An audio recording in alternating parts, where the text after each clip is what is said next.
बूढ़े व्यक्ति ने अचानक उसे रोका, एक दिशा की ओर इशारा किया और उसे अपनी उंगली की दिशा में चलने को कहा। इससे पहले कि वह कुछ कदम चलता, युवक इसे और बर्दाश्त नहीं कर सका, लेकिन जवाब में उसने कुछ कहने की हिम्मत नहीं की और केवल नंगे पैर और नग्न ही आगे बढ़ता रहा। जैसे जैसे वह उसे दूर जाता देख रहा था, बूढ़े व्यक्ति के चेहरे पर एक अजीब सी मुस्कान थी। युवक को जल्द ही यह एहसास हो गया कि बूढ़ा व्यक्ति उस पर गोलियां बर्बाद नहीं करना चाहता था तथा उसे रेगिस्तान में गर्मी से मारना चाहता था। जब बूढ़े व्यक्ति ने दूरबीन उठाकर देखा तो उसने देखा कि जो युवक अभी अभी मर रहा था वह अब एक दिशा में ऐसे भाग रहा था मानो उसे मुर्गे के खून का इंजेक्शन लगा दिया गया हो। बूढ़ा व्यक्ति आश्चर्यचकित था, लेकिन उसने इसकी परवाह नहीं की क्योंकि उसके लिए इस रेगिस्तान से बाहर भागना कठिन था। लेकिन जब बूढ़े आदमी ने फिर से देखा तो उसने देखा कि युवक अचानक उछलकर सपाट बंजर भूमि में हवा में गायब हो गया। खड़े होने के बाद युवक ने देरी नहीं की। कई वर्ष पुरानी अपनी याददाश्त पर भरोसा करते हुए उसने शीघ्रता से गुफा का प्रवेश द्वार ढूंढ लिया। उसने जल्दी से चट्टानों को एक तरफ धकेल दिया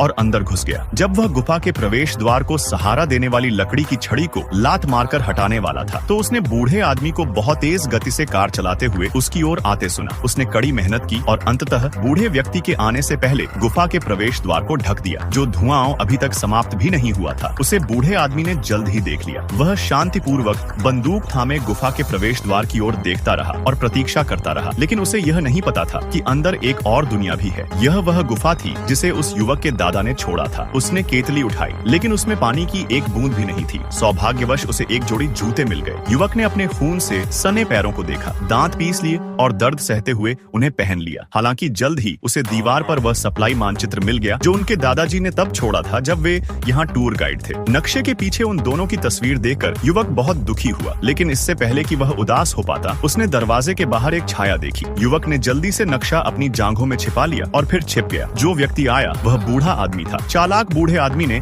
ऐसा नाटक किया जैसे उसने यह सब नहीं देखा। युवक का नाम पुकारते हुए उसने अपने हाथ में मौजूद बारूद को जलाया, उसे सीधे गुफा के प्रवेश द्वार में फेंक दिया और बाहर भाग गया। शोर सुनकर युवक जल्दी से बाहर निकला तो वह उसे बुझाने के लिए उसे लात मारता रहा। महत्वपूर्ण क्षण पर वह जितनी तेजी से भाग सकता था भागा। जैसे ही वह गुफा के